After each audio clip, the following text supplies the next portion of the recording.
জনজাতি কল্যাণের টাকায় মন্ত্রী বিকাশ দেববর্মার বিকাশ হচ্ছে। ভাবুন একবার। আমাদের সঙ্গে রয়েছেন রাজ্যের বিরোধী দলনেতা জিতেন্দ্র চৌধুরী। জিতেন্দ্রবাবু, প্রথমেই আপনাকে পাবলিক নাওয়ের পর্দায় স্বাগত। আমরা কিছুক্ষণের আগেই আমাদের পাবলিক নাও একটা খবর ব্রেক করেছে, যেখানে আমরা দেখতে পেয়েছি মন্ত্রী বিকাশ দেববর্মা তার বাড়ির, ব্যক্তিগত বাড়ির যে বাউন্ডারি ওয়াল রয়েছে, সেই বাউন্ডারি ওয়াল সরকারি প্রকল্পের টাকায় তৈরি করছেন। একজন মন্ত্রী হয়ে নিজের বাড়ির ওয়ালের কাজ কিভাবে জনজাতি কল্যাণের টাকায় করতে পারেন, কি বলবেন? তা তো শুধুমাত্র বিকাশ দেববর্মা নন, বিকাশ, সুবিকাশ, এই বিজেপি যেমন আসার পর শুধু মন্ত্রী কেন, মন্ত্রী, শান্তি এবং তাদের কাছাকাছিতে আরো যারা শিকি আদলি আছেন, সবারই এইভাবে বিকাশ হচ্ছে এবং ঘটনাগুলো সমস্ত জনসমক্ষে চলে আসছে। তো গতকালও বিধানসভাতে শুধু বিকাশ বাবু নন, আরো অনেক বাবু সম্পর্কে আলোচনাগুলো হয়েছে।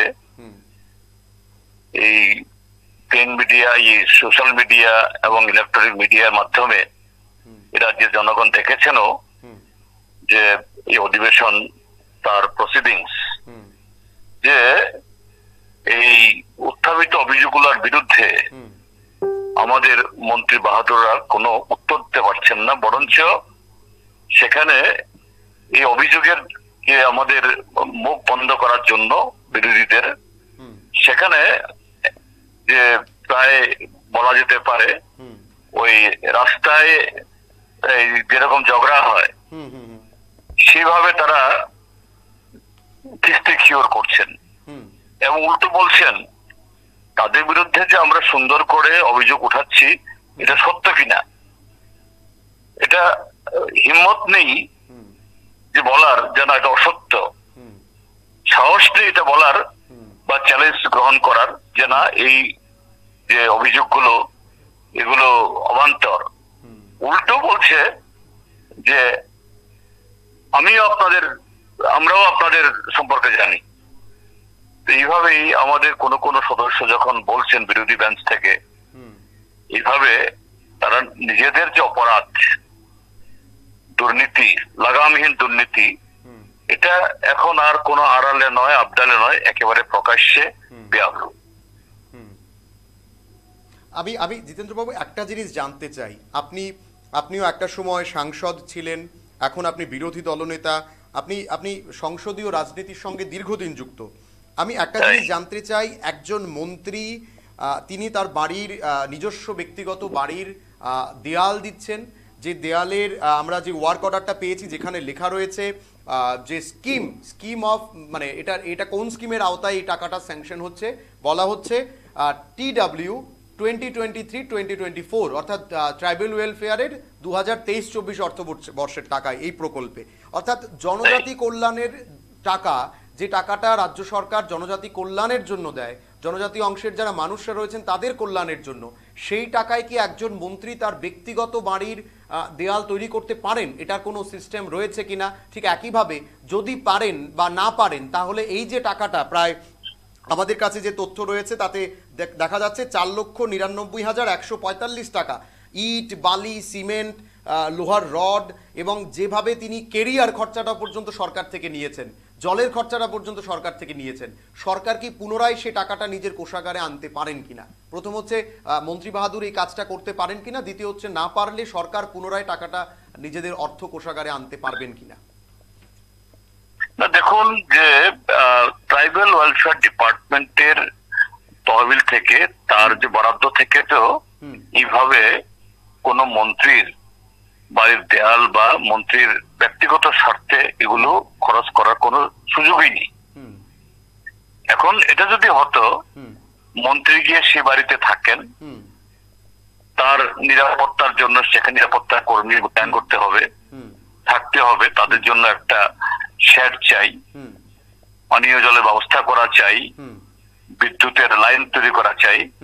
এই ক্ষেত্রেতে এটা এই যে নিরাপত্তাজনিত কারণে তাও আনলিমিটেড নয়, এটা হতে পারে এবং এটা হবে পিডব্লিউডির বাজেট থেকে বা পুলিশের ইয়ে থেকে। কিন্তু এখানে তো ট্রাইবেল ওয়েলফেয়ার, জনজাতি উন্নয়নের টাকা যা অন্য খাতে খরচ হওয়ার কথা, এটাই মন্ত্রী বাহাদুর তার বাড়ির দেওয়াল বানাচ্ছেন, কোথাও জায়গা কিনছেন এবং নানাভাবে গতকাল বিধানসভাতে একজন মাননীয় সদস্য তুলেছেন, তিনি তার কোনো জবাবই দিতে পারেননি, তার কোনো জবাব দেওয়ার তার হিম্মত হয়নি। উল্টো খিস্তি খিওর করেছেন যে না আমিও তোমার কি কি করেছে বের করে দেবো। অর্থাৎ তিনি যে এই ঘটনাগুলো করেছেন স্বীকারই করলেন। এই হলো এটা। বিকাশ দেববর্মাও শুধু নন, আরো অনেক বিকাশ আছেন, তারা তো আরো মোটা দামের। এই আগরতলা শহরেই আরেকজন শহরের উত্তর দিকে বাড়ি করেছেন, কয়েক কোটি টাকা দামের জমি কিনে তারাতি বিশাল বাড়ি। সেই ভদ্রলোকের তার ব্যাকগ্রাউন্ড কি, এগুলো একটু মানুষ দেখছে এগুলো। এইভাবেই প্রত্যেকটা মন্ত্রী শুধু বিকাশ নয়, যে বিকাশ শব্দ তো খুবই ছোট, মহাবিকাশ ঘটছে। ঠিক ঠিক। আমি একটা শেষ প্রশ্ন করব আপনার কাছে।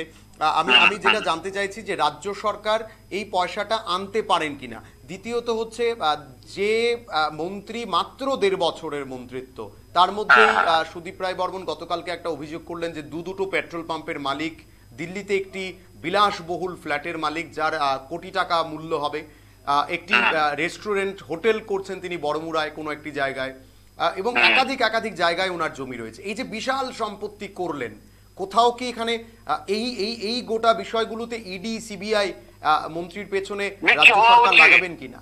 আজকে যদি বিরোধী দলের কেউ হতো, ইডি সিবিআই চলে আসতো কবে। এটা ভারতীয় জনতা পার্টি হলে তো সব 7 খুন মাফ হয়ে যায়। এটাই তো আজকে দস্তর।